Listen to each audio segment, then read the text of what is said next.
इतना डरपोक और कायर आदमी 61 बार डोनाल्ड ट्रंप ने कह दिया मैंने सीज फायर कराई, 7 जेट गिराए, मोदी जी के मुंह से चूड़ी निकलती। अरे हम आपके साथ खड़े हैं, आप हिम्मत तो दिखाइए। 61 बार उन्होंने बोला, एक बार आप बोलिए डोनाल्ड ट्रंप आप झूठ बोल रहे हैं, आपने सीज फायर नहीं कराया।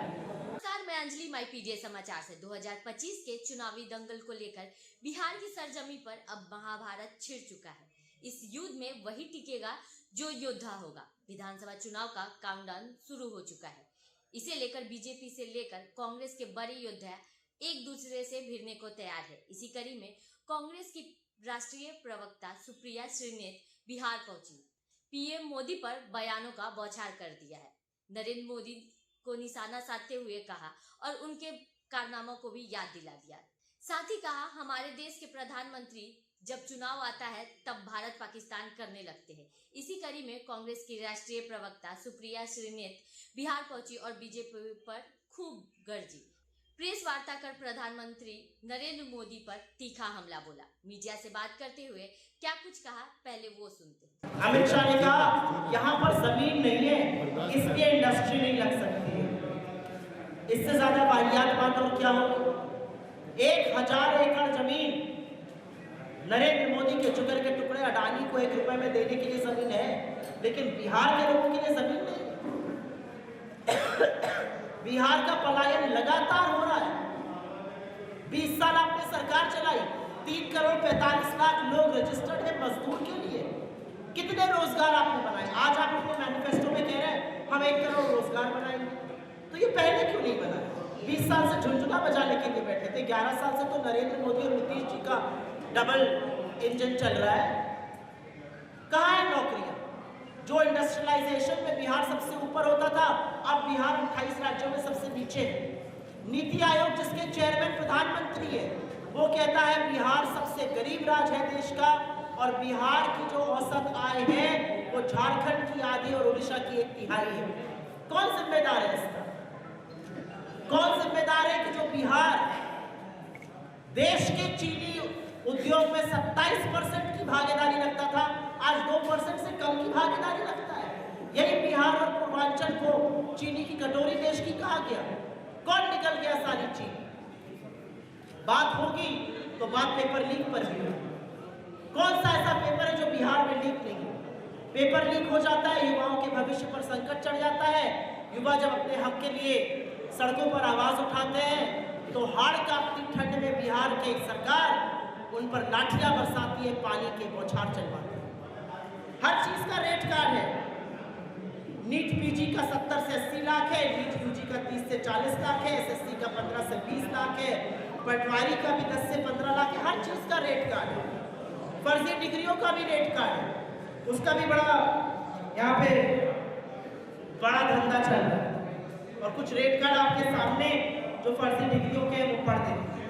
बीए 70,000 से 1 लाख, बीएड 1.5 से 2 lakh, LLB 3.5 lakh, D pharma 3.5 से 4 लाख, नर्सिंग 3.5 से 4 लाख, पैरामेडिकल 25,000, टेक्नीशियन 30,000।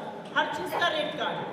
ये किया है आपने बिहार से, बंबई से, गुजरात से, चेन्नई से ट्रेनें भर भर के देश की छठ के टाइम पर बिहार आई, दिवाली के टाइम पर बिहार आई। उसमें जानवरों की तरह हमारे लड़के हमारे बच्चे ठूस कर नहीं आते। अगर बिहार का भला किया गया होता तो बिहार का युवा भी यहीं पर रहता, यहीं पर गुजर बसर करता, यहीं अपने परिवार के साथ रहता, यहीं शिक्षा के बाद रोजगार पाता। ऐसा क्यों नहीं किया गया? आपने बड़ी बड़ी बातें करी और मैंने आपको कोई जबानी जमा खर्च नहीं किया है। ये सरकारी आंकड़ा है जिसका ब्यौरा मैंने आपको दिया। और इधर उधर की बात करने से बेहतर है थोड़ा सा हम क्या करना चाहते हैं उसके बारे में चर्चा जरूर हो। हमारा क्या प्लान है और हम बिहार के लिए क्या स्वरूप सोचते हैं। हमारा मानना है चुनाव के मुहाने पर आकर 10,000 बांटने से बात नहीं बनेगी। हर परिवार में एक सरकारी नौकरी होगी तो बिहार का भविष्य उज्जवल होगा। माई बहना योजना के तहत हर महिला के अकाउंट में 2500 रुपए जाएगा तो महिला सशक्त भी होगी और ज़्यादा स्वतंत्र भी होगी और सुरक्षित भी होगी। हमने ये कर्नाटका में और तेलंगाना में करके देखा है। 500 रुपये में गैस सिलेंडर, रामलाल जाट जी यहाँ पर है, संदीप चौधरी जी यहाँ पर है। हमने राजस्थान में किया और उसका फायदा परिवारों को पहुँचा, हम लोग करेंगे।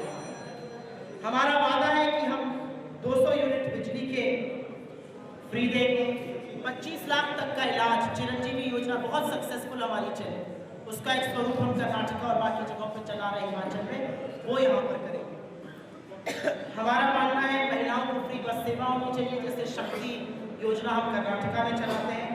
हमारा मानना है कि जो जीविका दीदी हैं उनको 30,000 की सैलरी होनी चाहिए। वकीलों का 10 लाख का बीमा होना चाहिए जीवन का, और 15 लाख का स्वास्थ्य। ऐसी तमाम योजनाएं हर वर्ग के लिए योजना है। और इसलिए है क्योंकि अगर बिहार का समुचित विकास करना है तो एक नई स्वरूप, एक नई योजना, एक नए पॉइंट ऑफ व्यू से करना पड़ेगा। बिहार का विकास वो लोग नहीं कर सकते जो बिहार की जमीन 1 रुपए पर कारोबारी को देने के लिए तैयार है। बिहार का विकास वो लोग नहीं कर सकते जो बिहार के डीएनए पर सवाल होता है। बिहार का विकास वो लोग नहीं कर सकते जिन्होंने बिहार को सिर्फ प्रमोट किया है और चुनाव के लिए इस्तेमाल किया है। मेरा अपना मानना है बदलाव का वक्त आ गया है, बदलाव जरूर होगा। रिपोर्ट कार्ड नील बटा सन्नाटा है सरकार का, नीतीश मोदी सरकार का, और बिहार ने मन बना लिया है इस बार मोदी को पलटा जाएगा और बिहार के भविष्य को उज्जवल किया जाएगा। किस मुंह से लेते हैं? इतना डरपोक और कायर आदमी 61 बार डोनाल्ड ट्रंप ने कह दिया मैंने सीज फायर कराई, 7 जेट गिराए। मोदी जी के मुंह से चूड़ी निकलती। अरे हम आपके साथ खड़े हैं, आप हिम्मत तो दिखाइए। 61 बार उन्होंने बोला, एक बार आप बोलिए डोनाल्ड ट्रंप आप झूठ बोल रहे हैं, आपने सीज फायर नहीं कराया। आज इंदिरा जी की पुण्यतिथि है और सैल्यूट है ऐसी महिला को। अमेरिका की आंख में आंख डाल के कहा 7वां तो क्या 70वां बेड़ा भी भेजेंगे पाकिस्तान के, मैं तो टुकड़े करके रहूंगी, और करके दिखाया। आज 150वीं जयंती है सरदार पटेल की, लौह पुरुष की। इस देश को एक रखने के लिए आरएसएस जैसे नफरती संगठन को बैन किया। ये ताकत होती है जो देश से प्रेम करते हैं। इधर उधर की बातें। चुनाव आता है, मोदी जी वही घिसी पिटी स्क्रिप्ट, वही विक्टिम कार्ड, मुझे ये कह दिया, रोना धोना, फलाने को। आपकी बेटी को कोई लेके चला जाएगा? आप लोग यहाँ पर सम्मानित लोग हैं, इससे ज्यादा शर्म की बात कोई प्रधानमंत्री मंच से कह सकता है कि आपकी बेटियों को कोई लेकर चला जाएगा? ये महिला अस्मिता का मामला है। चुनाव आता है तो प्रधानमंत्री को पाकिस्तान याद आता है। आपको 1.25 लाख करोड़ क्यों नहीं याद आए बिहार के? आपको क्यों नहीं महिला अस्मिता याद आई? आपको क्यों नहीं चीनी की फैक्ट्री याद आई? आपको क्यों नहीं रोजगार याद आया? आपको क्यों नहीं पलायन याद आया? मोदी जी डरपोक और कायर प्रधानमंत्री हैं और उनकी बखिया उन्हीं के मित्र डोनाल्ड ट्रंप खोल रहे हैं। मैम अभी आपने कहा बिहार में दूसरा सवाल मैम आपने अभी ये कहा कि 1 रुपये में कारोबारी को ज़मीन देने वाले बिहार का विकास नहीं कर सकते, तो क्या लैंड फॉर जॉब वाले विकास करेंगे? इसका लैंड फॉर जॉब वाले विकास करेंगे? ये पीएम मोदी यहाँ बोले हैं कि 2 युवराज और करप्ट फैमिली। भाषा को सभी को पता है वो क्या क्या बोलते हैं, मुजरा, मंगलसूत्र, भैंस, 50 करोड़ की गर्लफ्रेंड, कांग्रेस की विधवा, इस तरह की भाषा तो वो बोलते ही रहते हैं। चुनी हुई मुख्यमंत्री को दीदी हो दीदी कहकर हैकल करना, ये सब वो करते हैं। मोदी जी 20 साल की सत्ता के बाद यहाँ आए हैं चुनाव में, मोदी जी अपना काम क्यों नहीं गिना सकते? मैं तो चैलेंज करके आपके माध्यम से कह रही हूँ, एक दिन मोदी जी एक चुनावी रैली में बोले मैंने ये काम किया है, अगर आपको लगता है मैंने ये काम किया है तो मुझे वोट दीजिए। राहुल गांधी फलाना कुछ कह रहा है, दूसरे को कुछ कहना, इस तरह की भाषा क्या प्रधानमंत्री को शोभा देती है? राहुल गांधी ने तो वोट अधिकार यात्रा से लेकर भारत जोड़ो यात्रा करके इस देश को जगा दिया, इस देश में मोहब्बत का संदेश भेज दिया। आप वही नफरत और जहर बोल रहे हैं। मतलब ये स्क्रिप्ट भी पुरानी हो गई, लोग बोर हो गए, चलती भी नहीं है टीवी पर। देखिए ना कोई देखने वाला, इनका यूट्यूब नंबर देखिए, कोई देखने वाला भी नहीं है। जैसे आप लोग बोरियत से सवाल पूछते मोदी जी, वैसे लोग भी बोर हो गए। तो आपने सुना विधानसभा चुनाव को लेकर वार पलटवार का दौर जारी है। अब देखना दिलचस्प होगा बिहार की कुर्सी किसके हाथों में जाती है। ऐसे ही खबरों के लिए हमारे साथ बने रहे और देखते रहे माई पीजे समाचार। धन्यवाद।